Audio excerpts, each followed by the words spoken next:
안녕하십니까, 유현진 미자입니다. 오늘은 제가 요즘 좀 라방을 안 하다 보니까 이런 새로운 컨텐츠를 한번 해보고자 한번 제가 시작을 해봤습니다.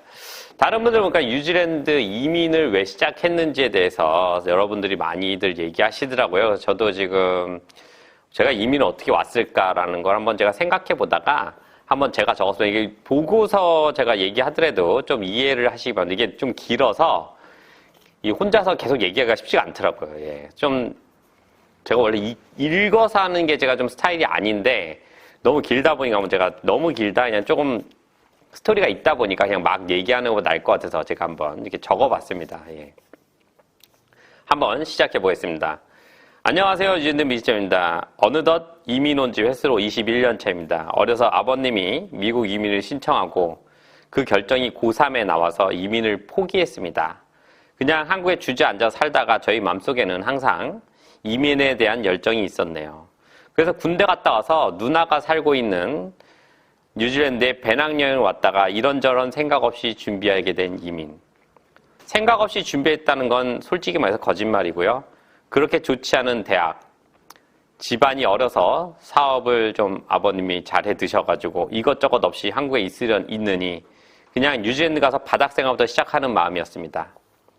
26살 어린 나이에 쉽지 않게 시작을 했고 외국은 대학을 다니며 제가 장사했던 때에 일본을 몇 번 가본 게 전부. 뉴질랜드를 도착하는 순간 너무 좋았고 여유 있는 삶들이 내 눈에 쏙 들어왔습니다. 거대한 꿈을 꾸고 살았지만 뉴질랜드의 삶의 모습은 내 꿈을 한순간에 녹여버렸습니다. 그래서 여행에서 돌아가 대학도 접고 지금 저희 와이프는 여자친구에게 어렵게 반강제의 허가를 받고 준비했습니다. 준비는 1년이었지만 IELTS와 너무 없는 상황이라 무조건 돈을 모아서 가야 한다는 생각으로 시작했습니다. 은행에 들어가 정말 바깥 맡겨가며 1년간 일하고 영어 시험을 준비하여 2001년에 넘어왔습니다. 운 좋게 오퍼를 받은 곳이 인터넷 카페라 영주권도 쉽게 나왔습니다. 바로 부모님 모시고 와서 2002년에는 부모님까지 영주권을 다 받았습니다.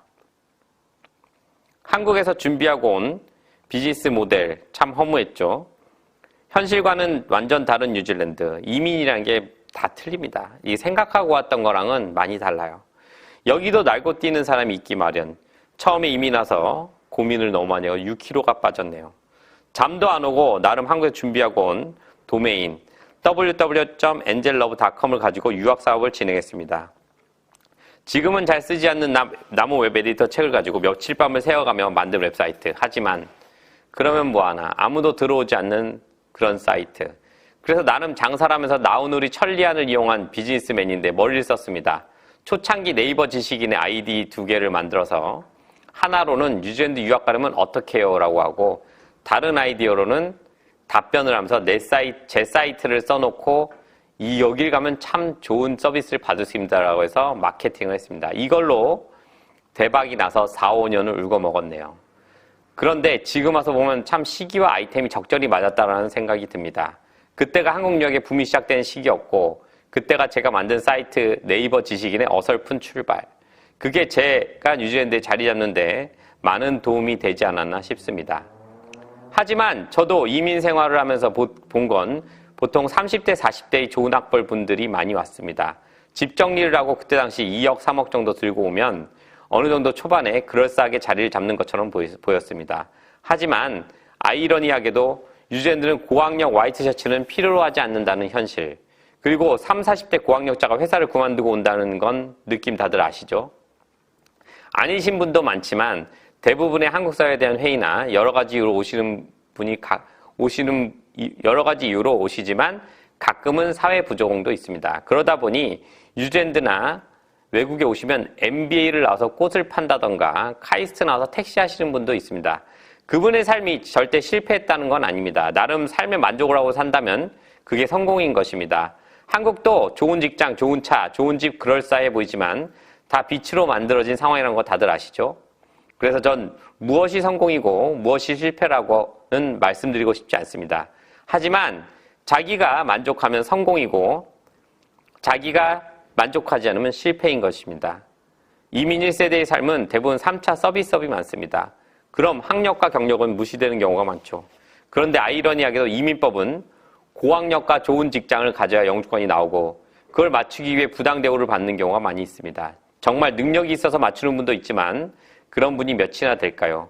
그리고 어느 나라 단순 노동자를 영주권을 주려고 하지 않습니다. 그래서 영주권이 나오면 현실의 삶에 들어오게 됩니다. 영주권만 나오면 다 될 것 같았던 게 나오고 나니 그냥 스티커 한 장에 불과한 삶은 변화가 없는 그런.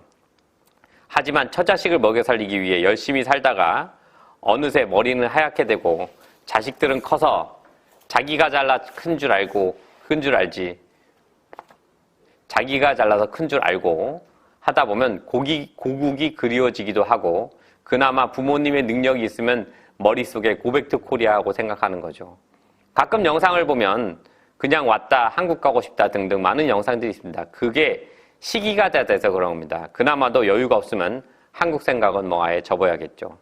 뭐 결론은 없습니다. 이민도 자신이 결정하는 거고 역이민도 자신이 결정하는 겁니다. 하지만 이래저래 왔다 갔다 하면 어딜 가든 적응 기간이 있습니다. 그 시간을 허비하는 것이므로 항상 무엇이든 신중하셨으면 합니다. 한국에서 지방으로 이사하는 것도 아니고 나라를 바꾸면서 이사하는 겁니다.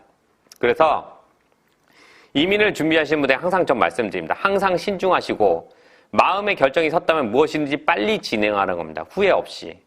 정말 10년째 고민만 하시는 분도 있습니다. 그럼 그런 사람들 마음속에 항상 이미 있기 때문에 어디 가든 그건 쉽지 않습니다. 예.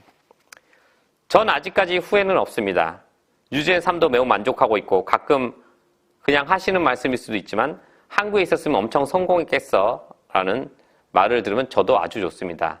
하지만 한국에서 날고 뛰는 사람들 다 마음속에 걱정이 많을 겁니다. 전 그냥 지금 마음 걱정 없이 조금은 덜 벌어도 지금이 좋습니다.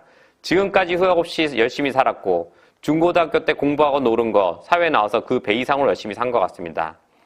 안 남는 일도 했었고 남는 일도 했습니다. 그 덕에 욕도 많이 먹었고 오해도 많이 받았고 칭찬도 많이 들었습니다. 인생이란 게 그런 게 다 아닐까요? 돈 버는 일을 하면 욕을 먹게 되어 있습니다. 자선사업도 욕을 먹는데 아무튼 무슨 일을 하든지 열심히 하셔라라고 권해드립니다. 돈을 버는 일이라면 욕을 이것도 겹치자 권해드립니다. 몸이 부셔져라 열심히 하면 됩니다. 그럼 됩니다. 뉴질랜드든 어디든 어느 나라든 사업하시는 분들은 헛방이 아닙니다. 보통 분들이 어설프게 일해서 대우를 못 받는다고 뭐라고 컴플레인 하시지만 사업하시는 분들은 말은 안 해도 행동 하나하나 보고 속으로 판단합니다. 왜냐? 지금 우리 어린애들 아니잖아요. 말을 안 한다고 자기가 잘하는 게 아닙니다. 예. 말을 한다고 고쳐지면 말을 하죠. 하지만 우리는 이미 다 컸기 때문에 절대로 말로만 해서 고쳐지지 않는다는 사실을 다 알고 있습니다. 자신이 느끼고 고쳐야만 한다는 사실을 다들 알고 있기 때문에 굳이 싫은 말 하지 않는 겁니다. 자, 결론, 이민은 어렵다. 하지만 고생을 각오한다면 성공한다. 이게 결론입니다. 역이민도 뭐 개뿔, 뭐가 있어야 가지. 예. 이게 결론입니다. 하여튼 제가 뭐 그냥 저 이민에 대한 처음에 동기부터 그냥 뭐 요즘 역이민에 대한 컨텐츠가 아주 많이 나와서 제가 한번 만들어봤는데 어떻게 괜찮았나요? 하여튼 민실장의 주저리였습니다. 하여튼 또 다음 기회가 되면 또 한번 제가 또 만들어보도록 노력하겠습니다. 오늘 시청 감사드리고요. 다음 시간에 또 찾아뵙겠습니다. 감사합니다.